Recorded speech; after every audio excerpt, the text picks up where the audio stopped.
Miranda Burley, a prominent socialite in southern Alabama, paced anxiously across the polished tiles of her sprawling foyer. Days had passed since she had placed an order for her coveted Belderm signature lotions, a rare line of skincare products rumored to erase fine lines better than any competitor on the market. She'd seen raving reviews from influencers, and as someone who prided herself on flawless appearances, Miranda felt she couldn't miss out. Yet the package's delivery kept getting postponed, first by a day, then by two, until the shipping update stopped providing any clarity at all. It wasn't just about the lotions, though. Miranda's self-image was tightly bound to the notion that she always had access to the finest items money could buy. The slightest delay in receiving something she desired wound her nerves as tight as a violin string. Standing in her living room, she clenched her phone, refreshing the tracking page. The status remained the same, delayed, in transit. For the third time that morning, she slammed the device onto the coffee table, muttering expletives under her breath. Outside, the late afternoon sun beamed across her immaculate front lawn. Miranda glared through the window at the empty porch, a swirl of resentment bubbling in her chest. She had half a mind to call the shipping company, but she loathed waiting on hold. Instead, she shot off a flurry of pointed emails, demanding an explanation. A response arrived soon after, apologizing for unexpected logistical challenges and assuring her the parcel would arrive within 24 hours. 24 hours. Unacceptable, Miranda hissed. She'd planned an entire weekend around these lotions, organizing a spa day at home, complete with champagne and cucumber slices, a ritual she only indulged in when she received new luxury products. Each minute that passed without her Belderm delivery felt like a personal affront. Miranda's frustration simmered throughout the day. She prowled around her house, rearranging decorative pillows, checking her phone obsessively, and running hypothetical scenarios about confronting the courier. Around twilight, she scrolled through social media, spotting a friend's post celebrating the arrival of the same lotions. That friend lived just 3 blocks away, yet here Miranda stood, empty-handed. The envy made her blood boil. Eventually, the shipping status updated one more time, indicating the parcel would reach her home the following morning. A flicker of relief crossed her face, at least there was a promise of resolution on the horizon. Still, her nerves remained on edge, her self-assured composure eroding with each hour that passed. She turned in for the night, restless, unable to shake a nagging feeling that things wouldn't go as smoothly as she hoped. In her final moments before falling asleep, Miranda pictured the Belderm lotions lined up on her marble vanity, their sleek packaging a testament to the luxury she felt entitled to. Little did she know how abruptly her daydreams would collide with reality, and with an unexpected encounter, once the package finally arrived. The sun was barely peeking over the horizon when Miranda Burley woke to the chirping of her phone. She bolted upright, hoping the notification signaled that her Belderm signature lotions were finally on their way. Sure enough, an email from the shipping company flashed on her screen, "Your parcel is out for delivery." Relief momentarily softened the perpetual frown that had marred her face for days. She sprang out of bed, threw on a satin robe, and rushed downstairs. Her housekeeper, Denise, was preparing coffee in the kitchen. "Any sign of a delivery truck yet?" Miranda asked, tapping her manicured nails on the countertop. Denise shook her head, quietly suggesting Miranda relax with a cup of coffee. Miranda waved off the offer. Relaxing was impossible when so much anticipation coursed through her veins. Minutes turned into hours. Each time Miranda heard a car door slam outside, she peered through the window, only to see a neighbor or a passerby. By late morning, agitation had eroded her earlier optimism. She found herself standing by the window once more, scanning the street. Finally, a white delivery van crept into view. Miranda's pulse quickened. The driver hopped out, placed a small parcel on someone else's porch, then continued down the street. She held her breath. Moments later, the van stopped in front of her house. Miranda silently cheered as the driver grabbed a medium-sized box from the back. She couldn't quite read the label, but the shape and size matched what she'd been expecting. Eagerly, she hovered near her front door, prepared to greet the courier and scoop up her precious lotions in person. But the knock never came. A minute ticked by, then two. Miranda cracked open the door, baffled by the absence of a delivery on her welcome mat. She stepped outside, and saw nothing. No box, no driver, no sign of her Belderm products. Confusion flooded her thoughts. Had the driver mistaken her address? She'd heard of neighborly mix-ups before, but never with something so crucial. Annoyed, she marched onto the lawn, scanning nearby porches. Next door, a modest brick home with trimmed hedges displayed no sign of a package. Across the street, a row of townhomes stood quiet, no suspicious deliveries in sight. Deciding to investigate further, Miranda slipped into a pair of designer flats and strode around the corner. As she approached the next block, she spotted a woman, dressed casually, with a hoodie and leggings, holding a package. This woman appeared to be reading the label, as though verifying an address. Miranda's heart pounded. Could this stranger have her Belderm lotions? Without a second thought, Miranda approached. The woman looked up, revealing warm brown eyes that flickered with mild surprise. Miranda noticed she was African American, with braided hair pulled into a neat bun. In an instant, Miranda's frustration boiled over, overshadowing any courtesy she might normally observe. "Excuse me," Miranda said curtly, eyeing the box in the woman's hands. "That wouldn't happen to have the name, Burley, on it, would it?" The woman, Tessa Monroe, glanced at Miranda and then back at the label. "Actually, it says Tessa Monroe. But the address is mislabeled. Looks like it's for a house a few blocks away." Miranda crossed her arms, suspicion mounting. The packaging resembled her long-awaited lotions, even down to the sticker from the same online retailer. "That must be mine," she insisted. "I've been waiting forever, and the driver obviously screwed up." Tessa frowned politely. "I'm sorry, but it's got my name on it. I ordered some specialty items. It's not for you." Incensed, Miranda refused to accept Tessa's explanation. "Let me see the label," she demanded, stepping forward. Tessa instinctively moved back, her grip on the box tightening. A tense silence followed, neither woman willing to budge.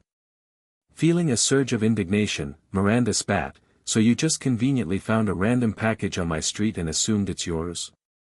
I'm calling the shipping company, and maybe the police, if you don't hand it over." Tessa's eyes narrowed. "I'm not trying to steal anything," she said calmly. "If it's truly yours, we can sort it out, but this label has my name.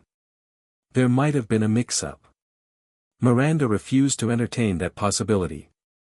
Everything about Tessa's calm demeanor and the package in her hands enraged her further. She whipped out her phone, heart pounding in her chest. For a moment, she contemplated dialing the shipping company's customer service line, but in her fury, she scrolled instead to the emergency services number. She'd show this woman that theft, especially of her precious Belderm lotions, would not be tolerated. Tessa watched as Miranda's thumb hovered over her phone. "I wouldn't do that," Tessa warned quietly. But Miranda was beyond reason. She pressed the call button.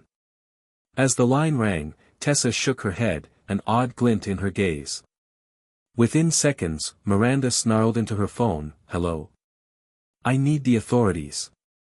Someone's trying to steal my package. Yes, right now. Please hurry." She recited the cross streets. Tessa stood there, unmoving, the parcel still clutched to her chest. As Miranda ended the call, a strange silence enveloped them both. A confrontation that had seemed trivial moments ago had now escalated toward a legal face-off. Miranda felt a giddy rush of vindication, convinced the police would side with her. Meanwhile, Tessa remained resolute, softly exhaling as though bracing for a storm she knew was coming. The air felt thick with tension as Miranda Burley and Tessa Monroe stood on the sidewalk, locked in a silent standoff. Miranda's phone call to the emergency line replayed in her mind, fueling her confidence that law enforcement would soon arrive to rectify what she saw as a blatant act of theft. Meanwhile, Tessa's measured composure unnerved Miranda. Why didn't this woman seem more rattled? Finally, Tessa broke the silence. "Mind if I say something before the police get here?" she asked, her voice calm yet firm. Miranda merely sneered, giving a curt nod. She was eager to see how the intruder would attempt to justify holding onto the package that was clearly meant for her. "You haven't even asked my name," Tessa remarked, glancing at the box. "I told you it's for Tessa Monroe, and that's me. But let's assume for a second there's been a mix-up. Wouldn't the simplest approach be to compare addresses or check the tracking number together?" Miranda rolled her eyes. "Why should I? I know my own address by heart. This is my neighborhood. If you don't live here, that's suspicious enough." Tessa folded her arms. "Actually, I do live in the general area. At least for now. But that's not really the point." A hint of curiosity flickered in Miranda's eyes. "What do you mean, for now? Are you some sort of tourist? Or maybe a drifter?" Tessa shook her head. "I'm a private investigator, Ms. Burley." Those words hit Miranda like a jolt. She had anticipated Tessa might be a door-to-door scam artist or an opportunistic thief, but a private investigator. The notion clashed with every assumption she'd made in the past few minutes. She arched an eyebrow, skeptical. "A private investigator?" "Right. And I'm the governor." "I get that you don't believe me," Tessa responded. "But it's true. I've been in this neighborhood for several weeks now, investigating a pattern of missing packages reported by local residents." Miranda scoffed, crossing her arms. "Missing packages? That's hardly unusual. Delivery companies lose things all the time." Tessa gave a small, tight-lipped smile. "Not in such a precise pattern. When I looked into it, I noticed that the missing parcels were all from high-end retailers or contained luxury items. Neighbors started suspecting an internal problem within the shipping company. But the number of complaints skyrocketed recently." Miranda's posture stiffened. She recalled reading vague rumors on a local community forum about thefts plaguing the area. But she had shrugged them off, assuming it was more fearmongering than fact. "So, what does that have to do with me?" she asked, her voice laced with defensiveness. Tessa paused, choosing her words carefully. "Let's just say I discovered that many of these deliveries were routed correctly, yet vanished after the courier left them in plain sight. On several occasions, individuals matching your general location were seen taking parcels that weren't addressed to them." Miranda's cheeks flushed an angry red. "That's absurd. Are you implying I stole someone else's packages? I can afford anything I want, I don't need to pinch random deliveries." "Money doesn't always stop people from doing questionable things," Tessa said, her tone unwavering. "Sometimes it's about a thrill, or a sense of entitlement." Miranda bristled. "Don't psychoanalyze me. If you have actual proof, then show me." Tessa glanced around, noting the quiet suburban street. "I will, in due time. But first, let's talk about the box in my hands. You were certain it was yours. However, the shipping label bears my name. I orchestrated this specific package's delivery as bait, using a burner address so it would be easy for someone already watching for incoming deliveries to intercept it. Because you've called the authorities, they'll soon see exactly what's on the label, and they'll also learn what I know." Miranda felt a pang of alarm course through her. She couldn't fathom how Tessa could assert such a damning accusation. Yes, Miranda had occasionally taken in packages that seemed wrongly addressed, but always with the plan to, well, she never actually returned them. She often found interesting items inside, though she mostly rationalized it by blaming the shipping companies for being incompetent. A tense minute passed, the silence broken only by the hum of a distant lawnmower. Then Tessa added, "I'm sure you're familiar with a few recent deliveries that never reached their rightful owners, like a limited edition watch or a new smartphone. The victims' addresses? Barely 2 streets from here. Miranda's pulse thundered in her ears. She recalled seeing a neighbor's post on social media about a missing watch. She had scrolled past, uninterested. Could Tessa have traced it back to her? Fear prickled in her stomach. I don't have time for this, Miranda snapped, lifting her chin in defiance. The authorities will sort out this mess, and you'll be exposed as a liar. Tessa met her gaze squarely. If you're so confident, why do you look worried? Worried? Miranda feigned a laugh. I'm simply irritated. You're wasting my morning, and I want my lotions, end of story. Before Tessa could respond, a distant siren wailed, growing louder by the second. Miranda felt a surge of relief. Finally, the cavalry had arrived. She secretly reveled in the idea that Tessa would soon be the one feeling cornered and humiliated. But Tessa seemed unperturbed. She merely held the package tighter, standing as though anchored to the spot, ready for a confrontation. Her poise under pressure rattled Miranda, who was accustomed to winning arguments through sheer force of personality. As the siren approached, Tessa's phone buzzed. She glanced at the screen, then pocketed it discreetly. I guess you and I will be talking to the officers soon, Tessa said softly. Miranda huffed. Yes, we will. And we'll see who leaves in handcuffs. Her words dripped with venom, but a flicker of anxiety lurked beneath them. In the distance, the flashing lights of a patrol car came into view. 2 uniformed officers stepped out and surveyed the scene, a well-dressed woman fuming, a calm private investigator holding a disputed package, and a tension so thick it practically radiated from the sidewalk. Little did Miranda realize that the stage she'd set would soon reverse, turning her indignation into fear, and her veneer of righteousness into something far more precarious. Tessa Monroe seemed ready, as though she had anticipated Miranda's every move, and had collected the necessary evidence to prove it. The patrol car's headlights cast an eerie glow on the otherwise quiet street, accentuating the tension between Miranda Burley and Tessa Monroe. As the 2 officers stepped forward, Miranda's sense of vindication swelled. She pictured Tessa being led away, package in tow. After all, Miranda was the one who dialed the emergency line, and in her mind, that automatically made her the victim. One of the officers, a tall man with a name tag reading Officer Larkin, approached cautiously. The other, a shorter woman named Officer Ramirez, scanned the surroundings. We got a call about theft and trespassing, Larkin said, glancing between Miranda and Tessa. Which one of you is Ms. Burley? I am, Miranda declared, stepping forward. She tossed her hair in a show of confidence. Thank you for coming.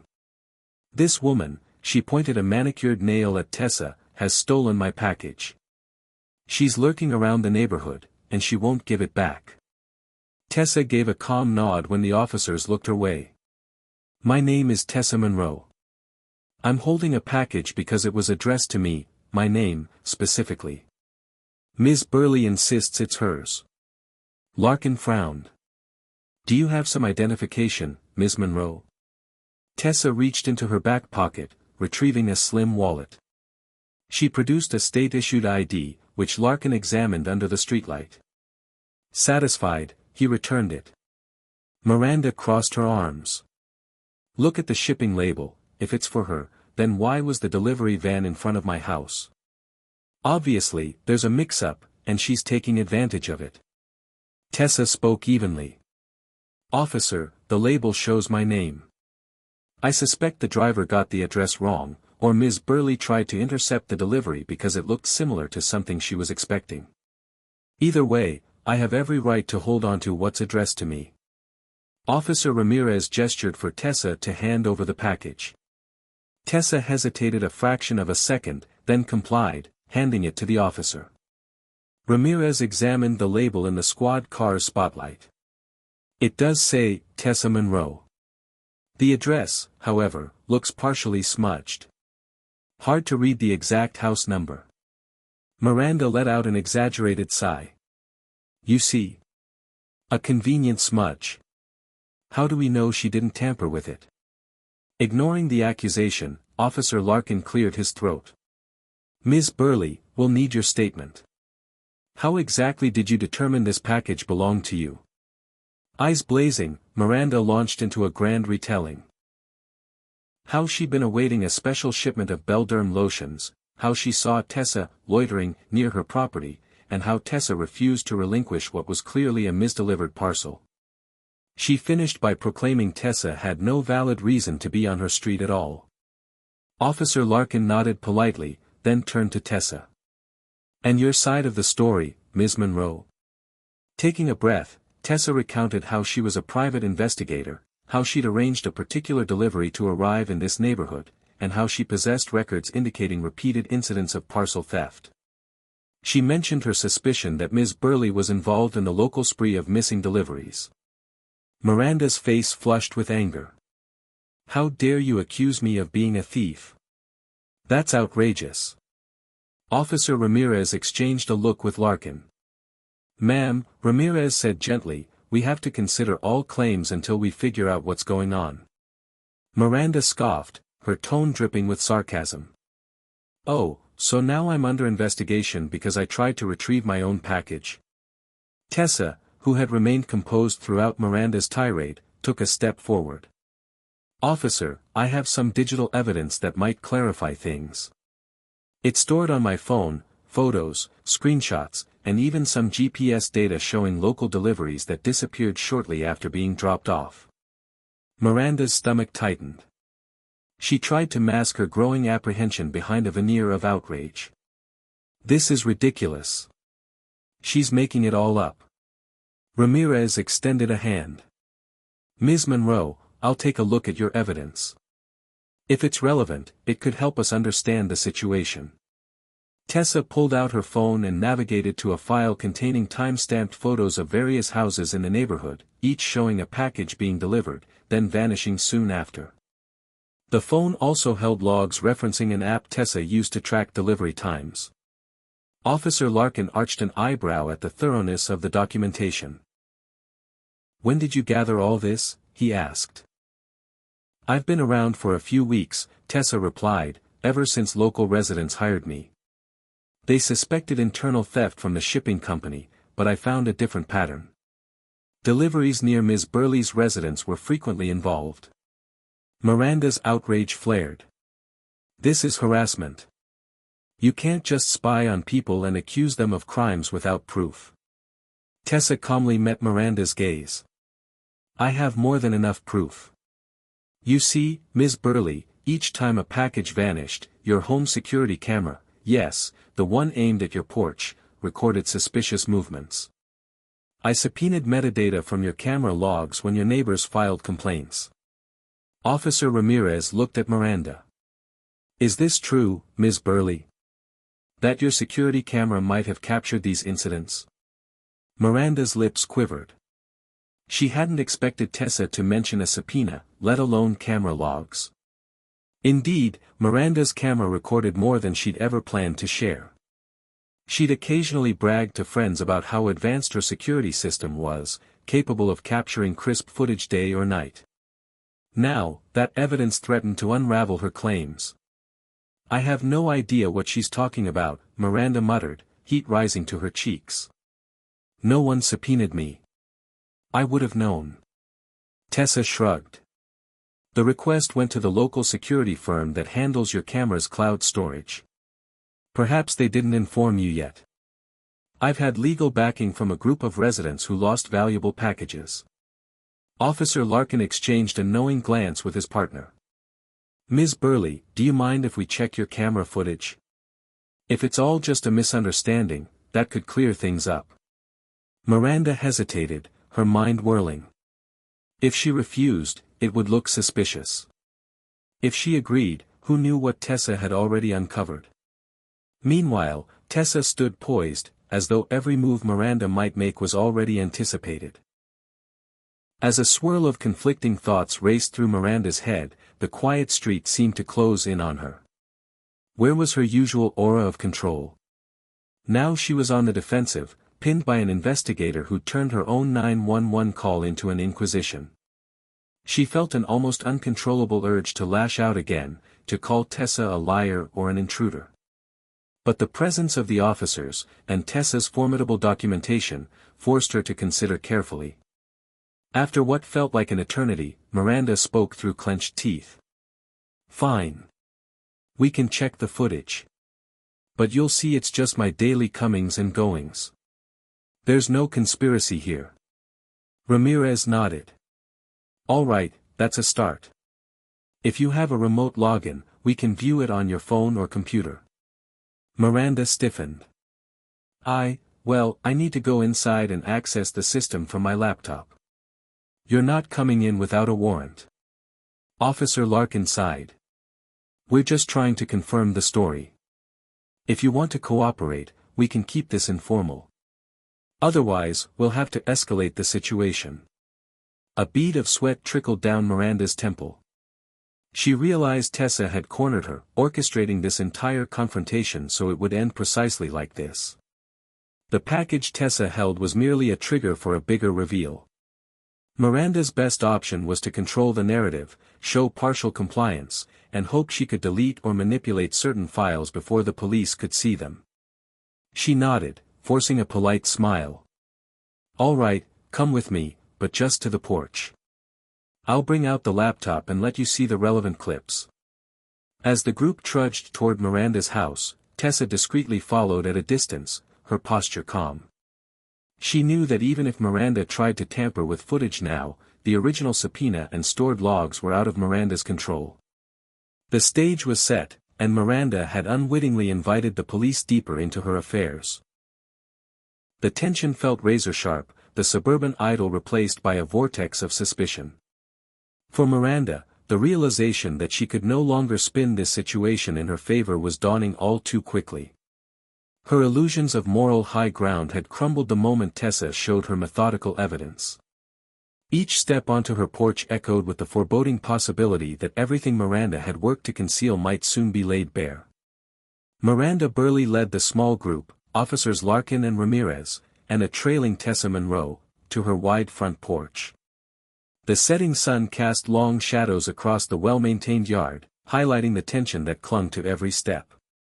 Miranda paused by an ornate table, flipping open her sleek laptop. The porch light flickered on automatically, illuminating the scene like a stage.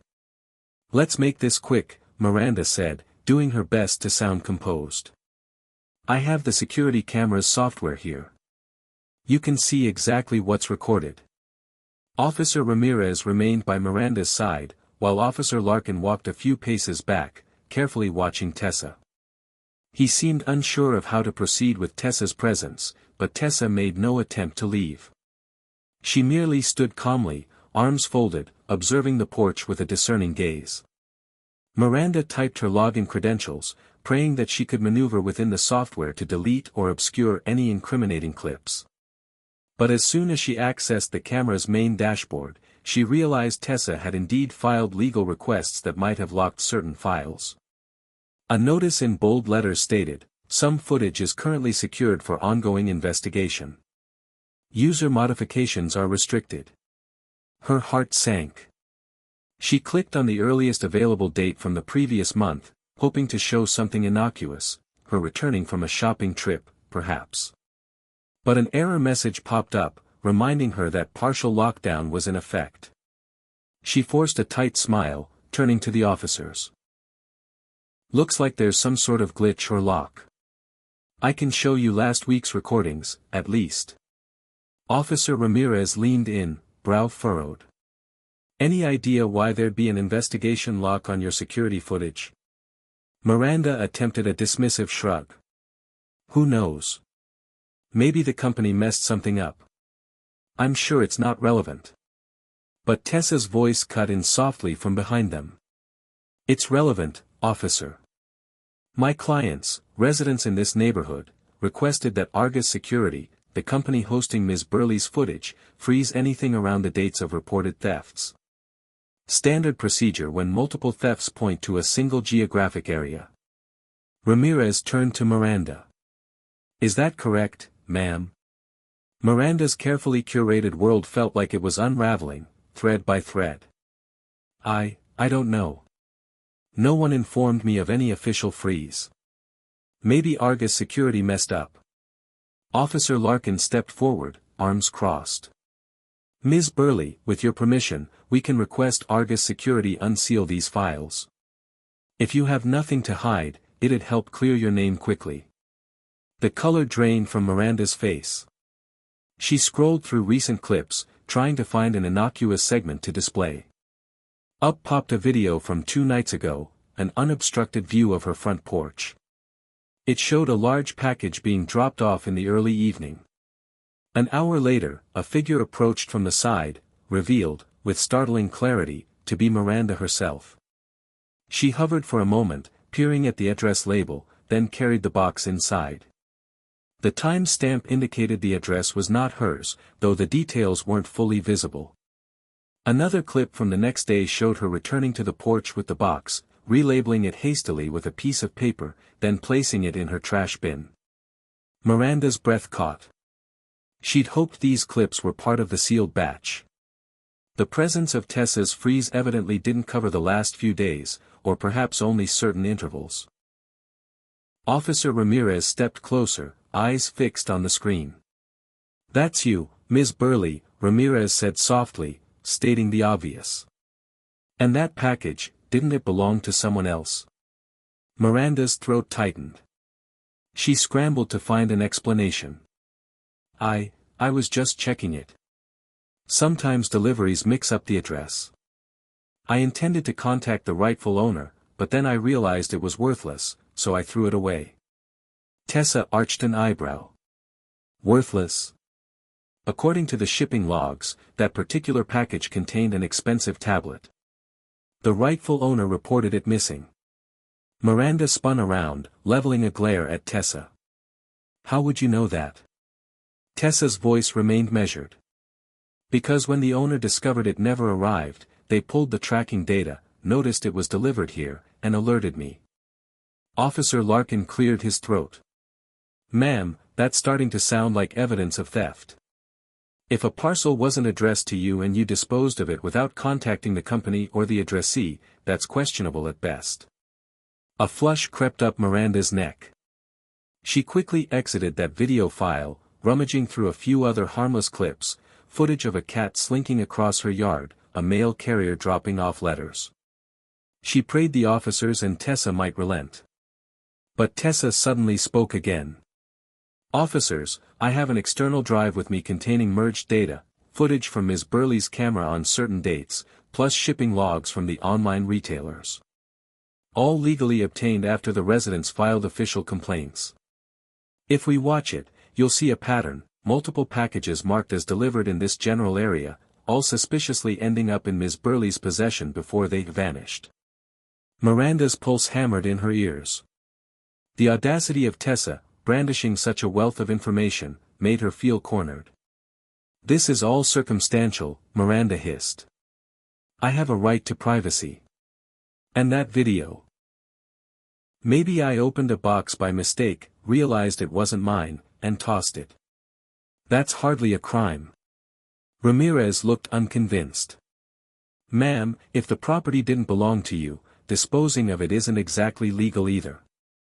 Typically, you'd notify the courier or the rightful owner. There's also the possibility you deliberately kept items you found valuable." Miranda bristled. "Prove it." Officer Larkin glanced between Tessa and Miranda. He cleared his throat. "Ms. Monroe, do you have the external drive with you now? We could take a quick look." Wordlessly, Tessa reached into her satchel and produced a small, slim device. She handed it to Larkin, who plugged it into Miranda's laptop. The screen lit up with a directory of video files, date-stamped over the past several weeks. Each file had a notation about the time of suspected theft or package tampering. Miranda tried to maintain her composure, but panic threatened to break her veneer. She hated the feeling of being overshadowed. She was supposed to be the powerful one here, the wealthy homeowner who'd called in the complaint, not the suspect. Her mind spun, grasping at ways to undermine Tessa's evidence. She could claim Tessa had fabricated the footage, but the presence of the camera's official watermark dispelled that defense. She could also claim that the packages had been left at her porch for days, but the timestamps rendered that argument moot. Relentlessly, the officers began clicking through clips, each one more damning than the last, Miranda retrieving boxes addressed to people on adjacent streets, some with clearly visible labels showing names like Owen Rutherford or Marcia Kim. In some scenes, Miranda used scissors to slice open the tape, rummaging through the contents before either stashing them inside or discarding packaging in her trash bin. It was a textbook pattern of theft, laid bare on her own security system. The slow burn of humiliation flooded Miranda's cheeks, her carefully curated image unraveling. Tessa stood near the edge of the porch, arms crossed, her expression neither triumphant nor mocking, simply resolute, as though fulfilling a professional obligation to reveal the truth. Finally, Officer Ramirez paused a clip showing Miranda removing a brand new handbag from a misdelivered package. The label read, Isabel T. Ramirez, 2 blocks over. The officer's eyes widened. That might be my cousin, Ms. Burley. You took a bag that should have gone to my own relative. Miranda felt the blood drain from her face. Of all the unlucky coincidences, this was the worst. I didn't realize, Officer Larkin exchanged a glance with Ramirez. Ma'am, I'm afraid this is looking very serious. We have enough to suspect you've been engaging in repeated theft. Miranda tried to sputter a defense, I wasn't going to keep them. It was a mistake, or maybe I was holding them to, but she faltered, the weight of the evidence too heavy to spin. Tessa's voice cut through the momentary silence. The package I held today was the final piece. I had it labeled incorrectly on purpose to see if Ms. Burley would intercept it. She tried to claim it was hers from the start. That's exactly the pattern we've documented. Miranda's hands shook.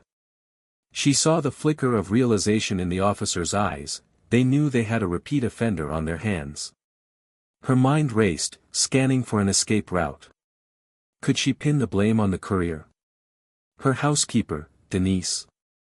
A glitch in the online ordering system?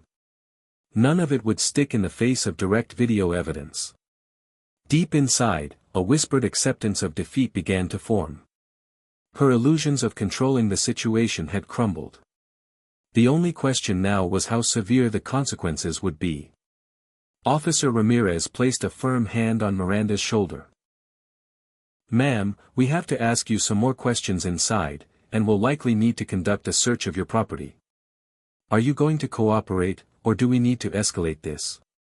Miranda stared blankly at her door, feeling the final remnants of her defiance slip away. She nodded, almost imperceptibly.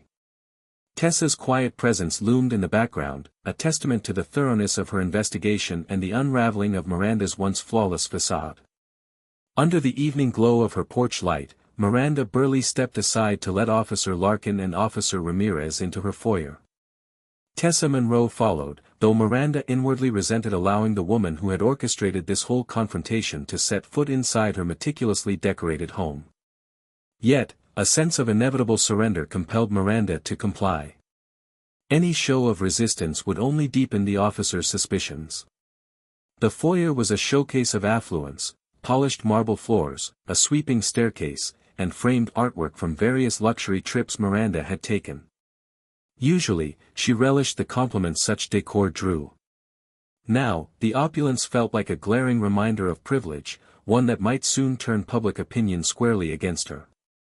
Officer Ramirez signaled for Tessa to wait by the entrance while they spoke with Miranda more privately. Miranda welcomed the brief reprieve from Tessa's steady gaze. Leading the officers into the living room, she gestured toward a plush white sofa. Please, make yourselves comfortable, she said stiffly, trying to maintain a veneer of civility. Neither officer sat, their posture denoting businesslike seriousness. Officer Larkin glanced around, taking stock of the large crystal vases and ornate rugs. Ms. Burley, as we mentioned on the porch, we have strong reasons to believe you've been intercepting and possibly stealing packages meant for other residents in this neighborhood. Miranda folded her arms. Look, this is being blown way out of proportion. I have a perfect right to open any package that ends up on my property. Sometimes the labels are hard to read, or the courier gets it wrong. I was simply verifying the contents. Officer Ramirez tightened her lips. Ma'am, verification is one thing. Keeping items that clearly belong to someone else is another. We have multiple videos suggesting you didn't attempt to return them or notify the rightful owners. Miranda inhaled sharply. How am I supposed to track down strangers? The courier should do its job properly so these mistakes don't happen. That doesn't explain the brand new tablet or the handbag, among other items, Officer Larkin pointed out. Or why you discarded evidence that could have helped find the real recipients. A knot formed in Miranda's stomach. You don't understand, there was no malicious intent. I thought maybe some of these packages were pranks or promotional freebies. My life is busy, I didn't have time to investigate every little package. Ramirez fixed her with a skeptical look. Promotional freebies addressed to different names. That's not exactly believable. Miranda's composure began to crack. Her voice took on a pleading edge. Look, I'll return everything. I'll pay for anything damaged or missing. Just, please, can we handle this quietly? I have a reputation in this town. Larkin exchanged a glance with Ramirez. We can't just ignore a pattern of theft. The law is clear, taking items that don't belong to you is a crime. Miranda's gaze flickered toward the large bay window overlooking her front yard. Beyond it, she could see Tessa's silhouette pacing on the porch. That woman must be reveling in Miranda's predicament. The injustice of it all churned in Miranda's mind, her name, her standing, her social circle, everything now at risk because of a few boxes that found their way onto her property. Why couldn't Tessa have let it slide? Officer Larkin cleared his throat. We'll need to inspect your home for any remaining packages that may not belong to you. You're free to consent, or we can seek a warrant. It's your choice. Miranda's heart pounded. A search of her entire home? That conjured images of rummaged closets, upturned drawers, and humiliating exposure. Yet resisting might lead to a forced warrant, intensifying suspicion. She weighed her options, each one leading toward the same undesirable end. Fine, she whispered, a tremor in her voice. I'll cooperate. A moment later, Tessa was invited inside to observe, her role as a private investigator sanctioned by the neighbors who'd hired her. Miranda shot Tessa a glance of pure resentment, but Tessa's expression remained impassive, as if she were simply fulfilling a duty. The group began a methodical walkthrough, past the grand dining room, through the kitchen, and into the spacious garage. The garage was impeccably tidy, on the surface.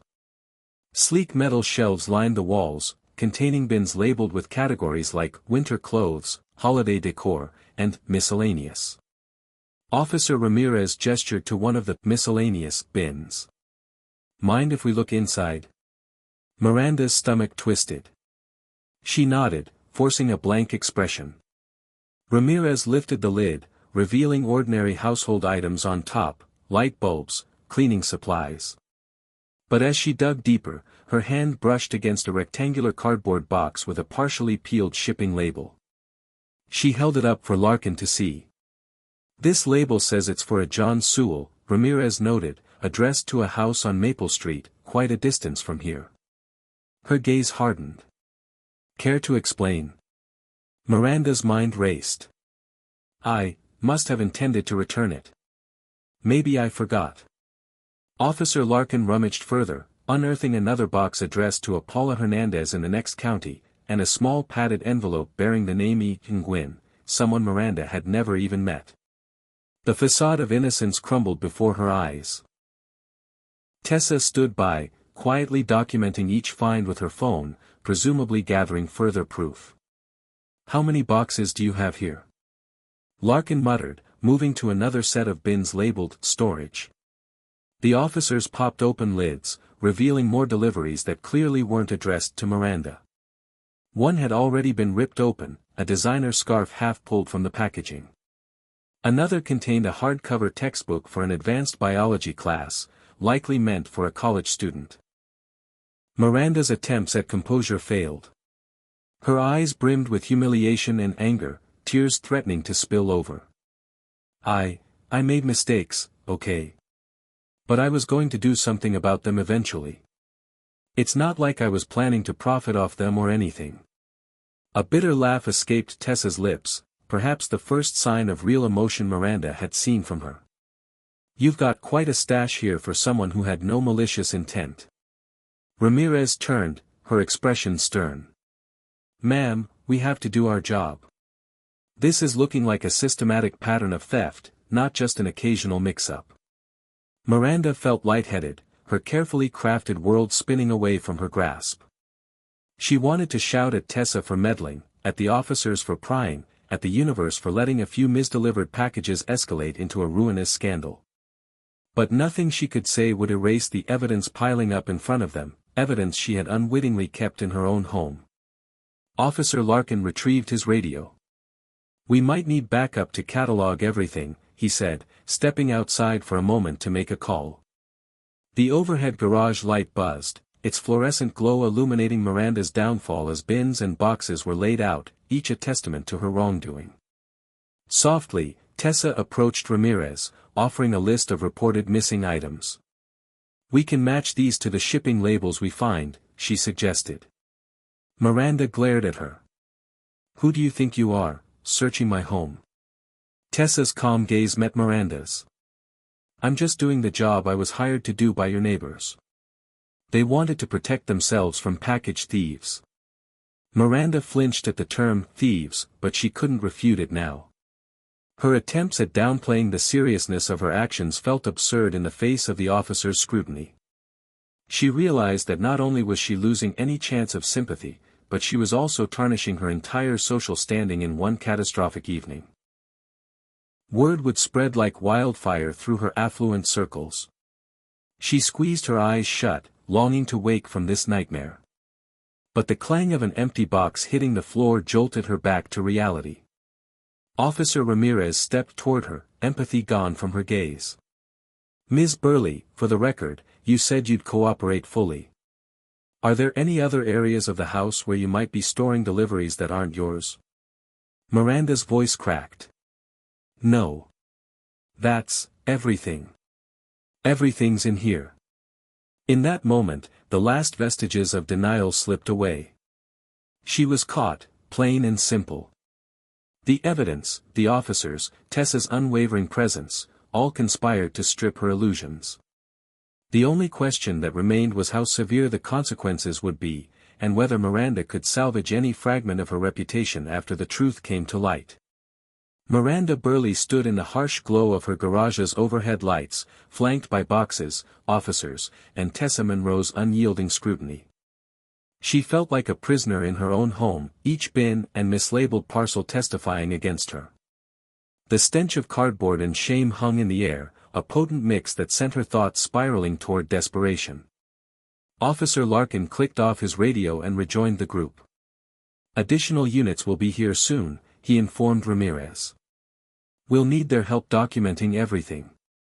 He glanced at Miranda, who was leaning against a cold metal shelf for support.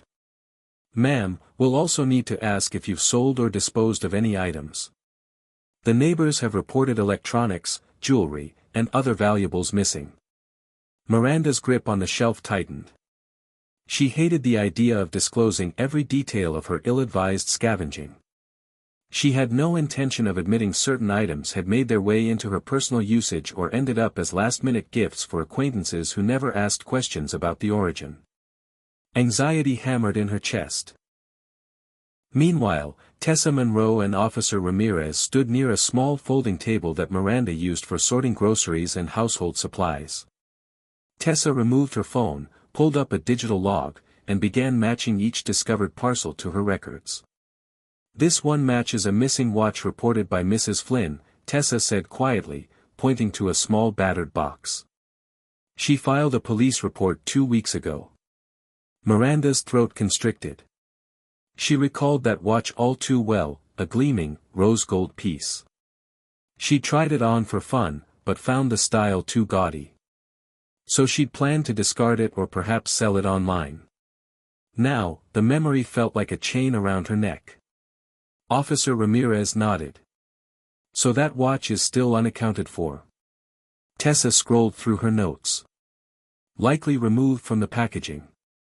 We'll see if Ms. Burley can tell us where it went. Miranda mustered the remnants of her bravado. I don't know. Maybe I tossed it out. It was an accident, I swear. An awkward silence followed, each second pressing down on Miranda's psyche. She sensed that no one believed her. In the distance, a siren announced the approach of additional officers. She pictured them streaming into her home, rummaging through her closets, maybe even glimpsing her personal diaries or embarrassing souvenirs. The prospect of that intrusion reawakened her anger. I deserve some privacy, Miranda spat, fixing her gaze on Tessa. You've gone too far, rummaging through my things, dragging the police into my house. Tessa's brow furrowed, but she held her composure. You called them, she reminded Miranda. You escalated this situation when you claimed I was stealing a package. If that call hadn't happened, we might have pursued a warrant more discreetly.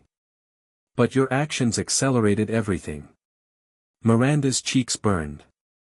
She realized the depth of her miscalculation.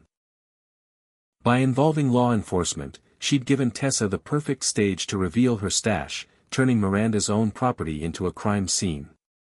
She opened her mouth to fire back some clever retort, but words failed her. Just then, two more uniformed officers entered the garage. One was Officer Hughes, a robust man with a steady gaze, the other, Officer Collins, a woman with determined eyes. They took in the array of boxes and the tension in the space. All right, Hughes said, scanning the shelves. We'll start cataloging each parcel. Ms. Burley, do you have any others that aren't stored here? Miranda shook her head, lips pressed into a thin line. Collins pulled out a clipboard, ready to note down addresses and potential contents. She handed Tessa a separate form to cross-reference the missing items list. Officer Ramirez turned to Miranda, her voice taking on a gentler tone. Ma'am, it would help your case if you cooperate fully. This is a lot of merchandise. Miranda snorted a humorless laugh. Help my case. My life is already in ruins. You think being cooperative will magically erase the fact that I'm standing here like a criminal in my own house? Ramirez gave a small shrug. We aren't here to judge your entire life, ma'am. But yes, honesty can affect how the process goes from here on out, whether you face immediate arrest, possible bail, or further legal complications. The word arrest hung in the air. Miranda had never pictured herself in handcuffs, not even in her worst nightmares. She'd orchestrated countless charity galas, rubbed elbows with politicians, and bragged about her philanthropic pursuits. The idea of mugshots, court appearances, and the fallout with her elite social circle made her stomach churn. She took a shaky breath. Fine, she mumbled. I'll answer your questions.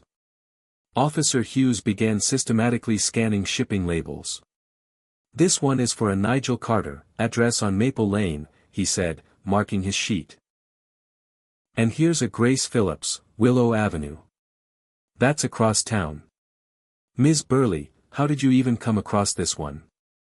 Miranda squirmed. I found it on my porch one morning. The label was half torn. I just assumed, maybe it was something promotional. Then I was too busy to deal with it. You keep using the word promotional. That's not typically how packages arrive, Tessa remarked quietly. You had to have noticed they were addressed to other people. And many appear unopened, so you saw the names clearly. Miranda avoided Tessa's gaze, focusing instead on the cement floor beneath her feet. She recalled the jolt of excitement whenever she discovered a new box, akin to a free shopping spree. She told herself it was the courier's fault for messing up. If an item ended up on her doorstep, it was practically fate. Now, all that rationalization felt foolish and pitiful. Officer Ramirez took another step forward, her voice firm but not unkind. Ms. Burley, can you tell us if you have receipts or records of returning any of these items to the rightful owners? Miranda closed her eyes, inhaling deeply. "No," she whispered. "I never returned anything. I meant to, but I didn't." A resigned hush fell over the garage. The final admission sealed Miranda's fate, sparing no illusions. She had knowingly kept items intended for others, indulging in a spree of petty theft under the guise of misdelivered parcels. One by one, the officers gathered evidence, labeling each box and making notes. Tessa quietly handed over her compiled list of missing items cross-referenced with the shipping details. The synergy of official records and Tessa's investigative work painted a damning picture: multiple deliveries lost in the same area, date-stamped times aligning with Miranda's camera footage, and, ultimately, the physical items neatly hidden in her garage. Finally, Officer Hughes approached Miranda with a grave expression. "Ms. Burley, based on what we found here, we have probable cause to believe you've engaged in multiple counts of theft. We'll be placing you under arrest." Miranda felt her knees threaten to buckle. She pressed a hand to her mouth, tears flooding her eyes. "Arrest? But I can pay for everything, make restitution. I'll talk to the neighbors, I'll do anything." Officer Larkin, who had remained off to the side, stepped closer. "It's not that simple, ma'am. This is a criminal matter now. Restitution is part of the legal process, but it doesn't negate the crime itself." Miranda's gaze swung wildly around the garage, coming to rest on Tessa, who wore an expression of empathetic firmness. "You set me up," Miranda hissed, voice shaking. Tessa sighed. "You set yourself up, Ms. Burley. I just provided the evidence." Without further protest, Miranda surrendered to the officer's instructions. Officer Ramirez guided her through the formalities of being taken into custody, reading her rights, securing her wrists with metal handcuffs that bit into her skin. Each click echoed with finality. The humiliation was complete. As Miranda was led outside, the last rays of twilight gave way to darkness. Neighbors, drawn by the commotion, peeked out from behind curtains or stood on doorsteps. Whispers and gasps rippled through the usually serene street. The woman who had once boasted of her elegant lifestyle and impeccable social connections now stepped into the back of a patrol car, the weight of her choices crashing down around her. Inside her mind, 1,000 questions whirled. How had it come to this? Would her friends and colleagues ever forgive her? Could she salvage any part of her life after such a public downfall? But the immediate reality was inescapable: she was no longer the accuser, she had become the accused. Within the fluorescent-lit interior of the police station, Miranda Burley's once confident demeanor had been stripped away by the swirl of booking procedures. Officer Larkin filled out paperwork while Officer Ramirez stood close by, ensuring the process ran smoothly. Miranda, seated on a bench, stared at the tiled floor, her mind still reeling from the reality of being officially under arrest. Her arms felt bare without the comforting luxury of her designer jacket. Instead, she wore a generic gray sweater that one of the station's staff offered after she complained of the chill. Each passing minute hammered home how far she'd fallen from her pedestal as a wealthy, influential figure in the community. She heard the distant clang of metal doors and footsteps echoing in the corridor. Another officer, one unfamiliar to her, stepped in with Tessa Monroe. They approached the bench where Miranda sat, though Tessa paused a respectful distance away. "Ms. Monroe," said Officer Ramirez, "do you have the documentation ready to hand over?" Tessa nodded, holding a neatly organized folder. "Here are the relevant case notes, including statements from local residents. I've also got digital copies of the video evidence. Everything's itemized with timestamps and matching shipping logs." Miranda's stomach twisted at the thoroughness. She recognized how meticulously Tessa had orchestrated her downfall. In the silence that followed, Miranda mustered the last shreds of her courage. "So that's it, then," she murmured, avoiding eye contact. "You gather your evidence, watch me get paraded around in cuffs, and all because you wanted to prove some silly point." Tessa's expression softened, though she didn't move closer. "It was never about humiliating you, Ms. Burley. The neighbors just wanted to stop whoever was taking their packages. My role was to find the truth. The truth, Miranda repeated bitterly, letting out a hollow laugh. And how exactly did you discover it was me? Why not blame the couriers? Tessa glanced at Officer Ramirez, who gave a slight nod, as though granting permission to explain.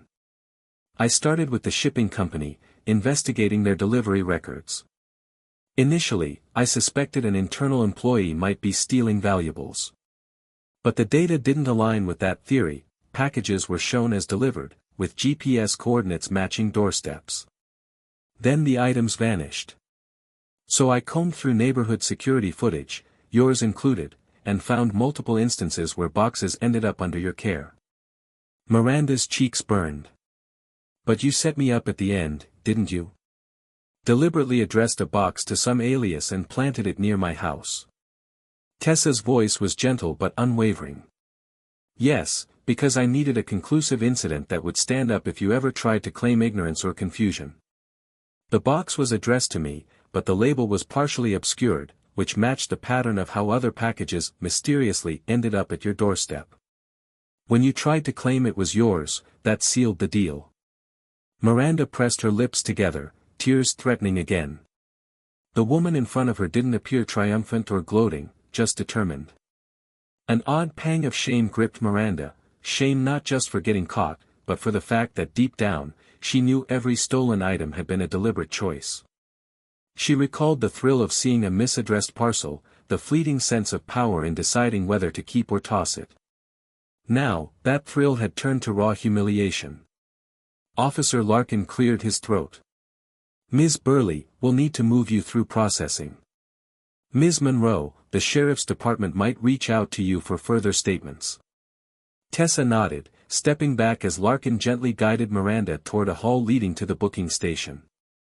She felt Tessa's gaze on her back, but said nothing, too consumed by dread at what awaited her next: fingerprints, mug shots, the branding of a criminal record. In the dim corridor, Miranda's mind raced with logistical fears. What about bail? She had assets, certainly, but how quickly could she secure release? The looming specter of a court date weighed heavily on her. She pictured neighbors, acquaintances, maybe even close friends reading headlines or whispering behind her back. The social ostracism might be unbearable. A short time later, she found herself standing in front of a camera, the harsh flash capturing a mug shot. She'd never looked less composed. Without the comfort of makeup or carefully styled hair, she felt naked under the unflinching lens. It was a far cry from the polished, confident portraits she shared on social media. While Officer Ramirez handled the paperwork, another staff member, a stout woman named Ms. Elkins, escorted Miranda to a holding area. The station's subdued hum filled her ears, clacking keyboards, muffled voices, the occasional buzz of an overhead fluorescent. She was assigned a small bench behind locked bars, though the staff treated her politely, perhaps recognizing her from local news coverage of charity galas or fundraisers. Sitting there, time slowed to a crawl. She replayed each choice that led her here, feeling an odd sense of detachment. Couldn't she have simply returned the packages or contacted the neighbors? The momentary rush she'd felt at scoring free items now seemed an absurd justification for risking everything she'd built.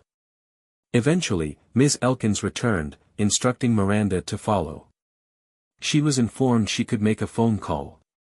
She dialed her lawyer, a well-known defense attorney who had once been a guest at one of her extravagant dinner parties.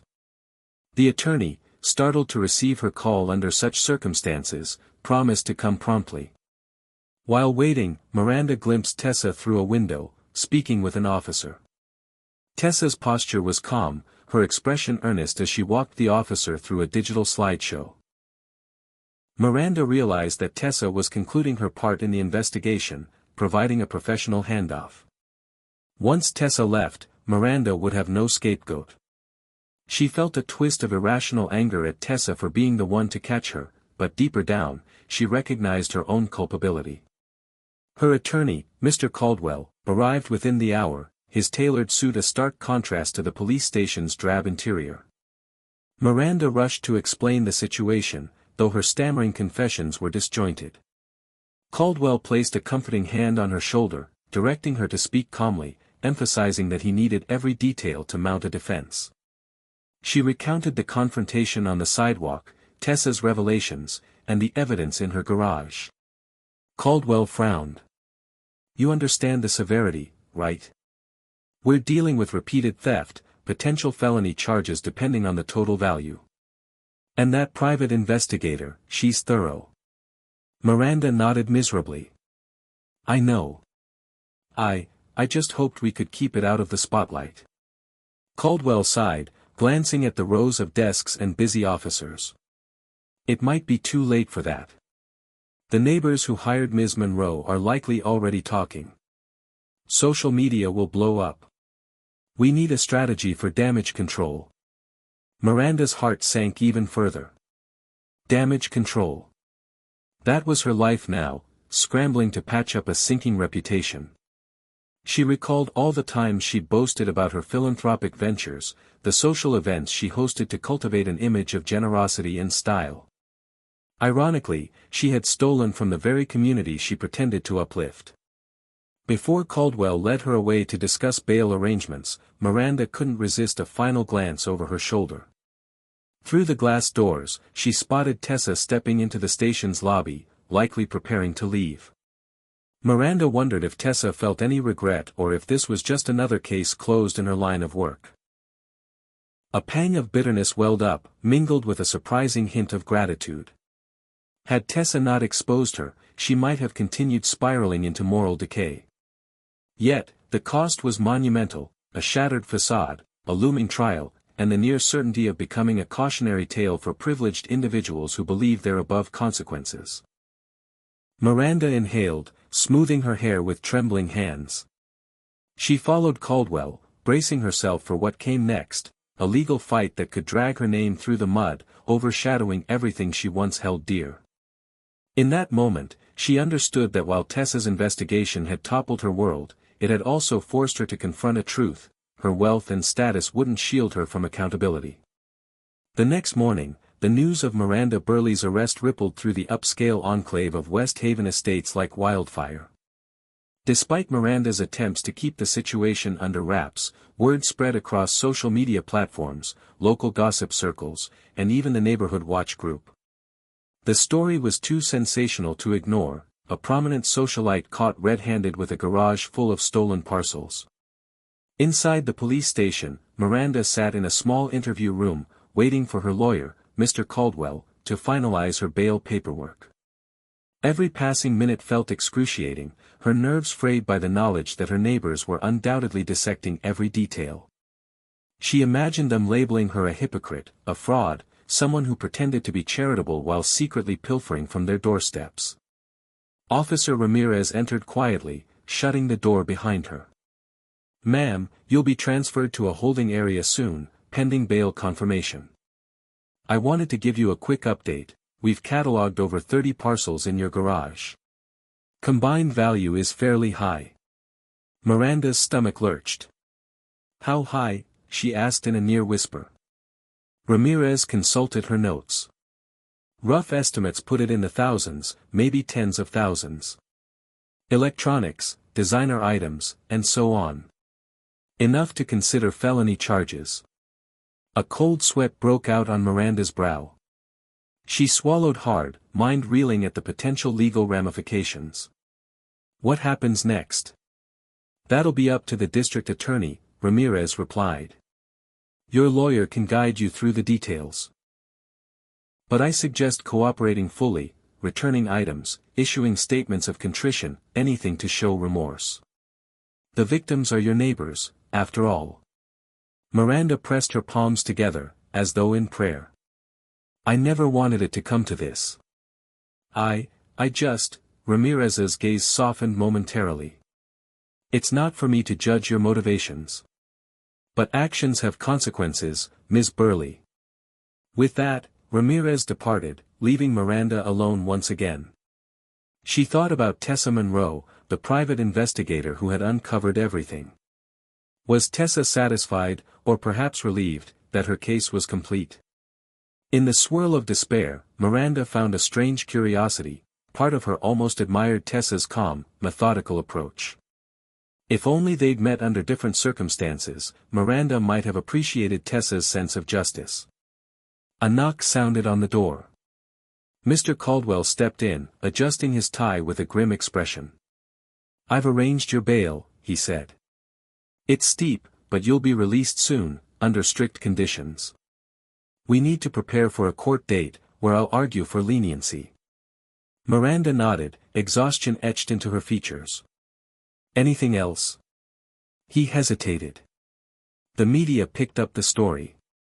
A couple of local outlets are running it on their morning segments. You might want to brace yourself. They're calling you the porch pirate socialite."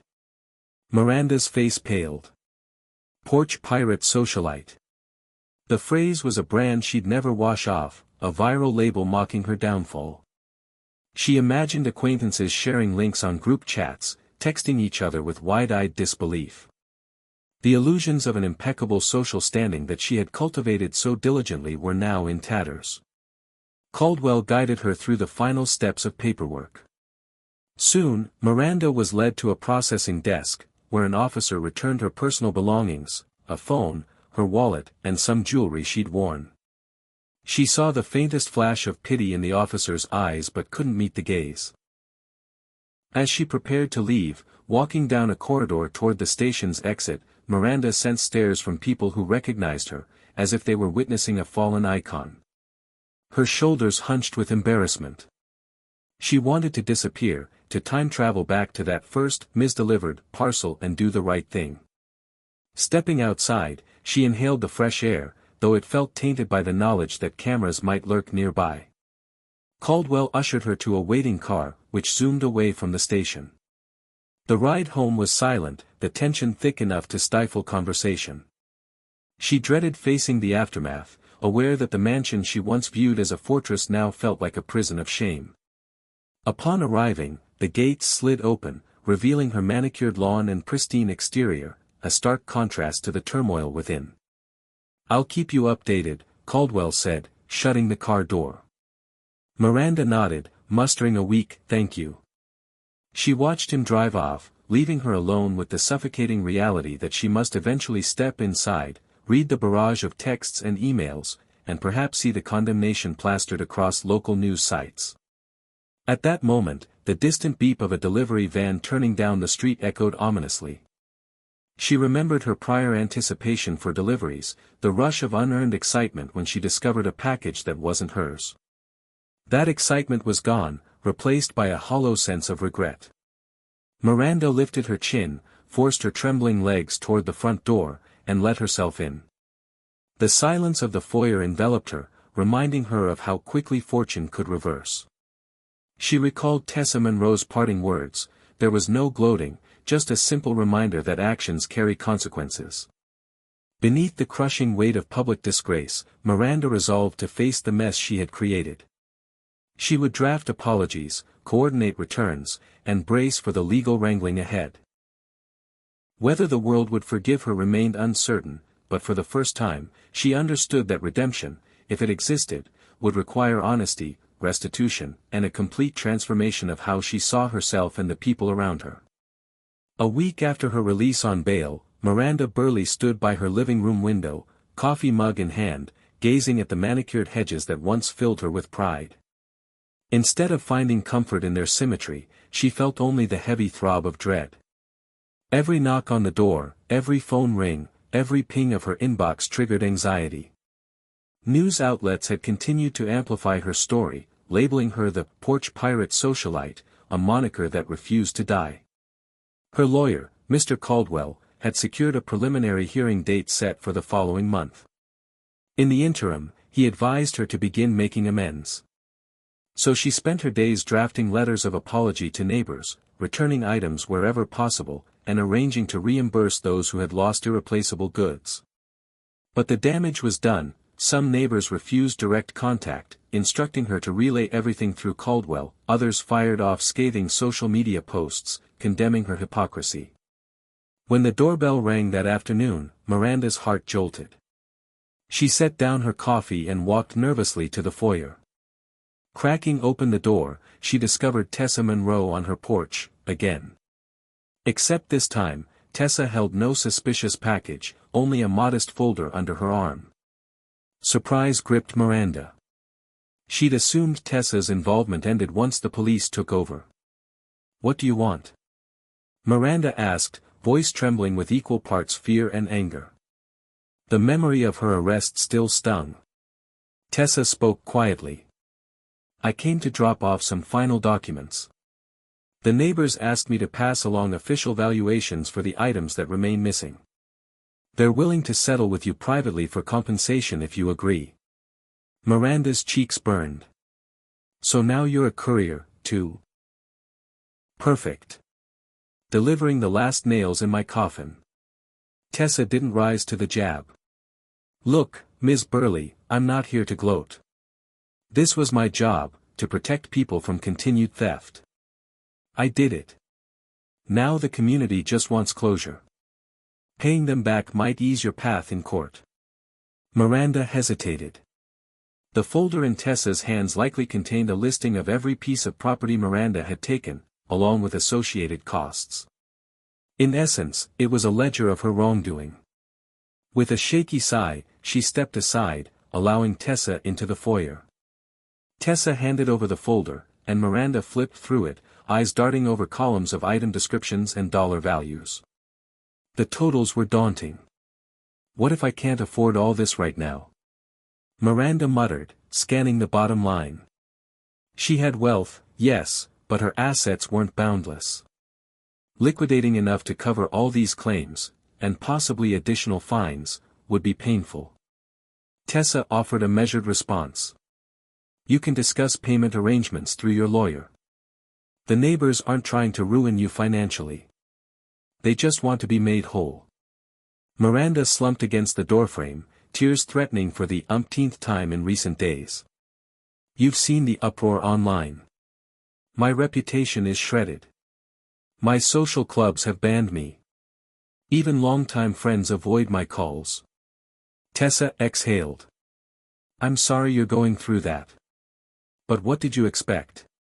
This entire fiasco shook people's trust. They feel betrayed." Her words stung, not because they were cruel, but because they were undeniably true. Miranda pressed the folder against her chest as though it might shield her from the shame. I never wanted to harm anyone," she murmured. "It started so innocently. A box showed up, I assumed it was mine, I opened it, then it kept happening. It became a habit, I suppose." Tessa nodded slowly. "Sometimes, crossing small lines leads to bigger ones." Miranda searched Tessa's face for judgment or derision but found only a quiet resolve. "Will you testify in court?" Miranda asked. "If the case goes to trial, yes," Tessa replied. "But if you settle and show genuine remorse, maybe the DA will offer a plea deal. That's for your lawyer to negotiate." Miranda swallowed hard, blinking away tears. "I'm so tired of this. I just want it to be over."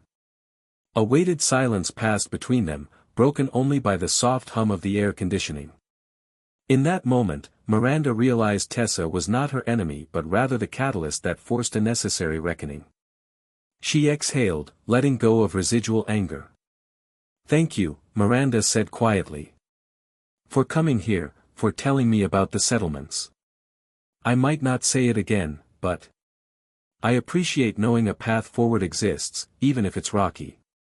Tessa offered a small nod. "I hope you find a way to rebuild. Everyone deserves a second chance if they're willing to earn it." Then, with little fanfare, Tessa took her leave. Miranda watched the private investigator's silhouette retreat down the driveway, folder in hand, representing both the closure of one chapter and the uncertain start of another. Inside, the hush of the foyer wrapped around her like a cocoon. 1,000 regrets surged, but also a sliver of determination. She might salvage something from this wreckage, if only she mustered the courage to face her crimes head-on and strive for genuine change. Clutching the folder, Miranda stepped into the living room. The Belderm lotions she had once coveted so eagerly still sat on a side table, unopened, now a bitter symbol of her downfall. She lifted them, sighing at how meaningless they felt in the grand scheme of her life imploding. Setting them aside, she resolved to follow her lawyer's advice meticulously, repay every neighbor, attend every court session, speak with genuine humility if given a chance for a plea. It wouldn't be easy. She'd face scorn, lawsuits, perhaps even jail time. Yet the alternative, continuing to dodge responsibility, was no longer an option. In time, maybe she could learn from this spiral of greed and restore a semblance of respect for herself. As she turned off the lights and retreated upstairs to draft more apology letters, Miranda allowed a final thought to cross her mind. Tessa Monroe had, in a twisted way, done her a favor.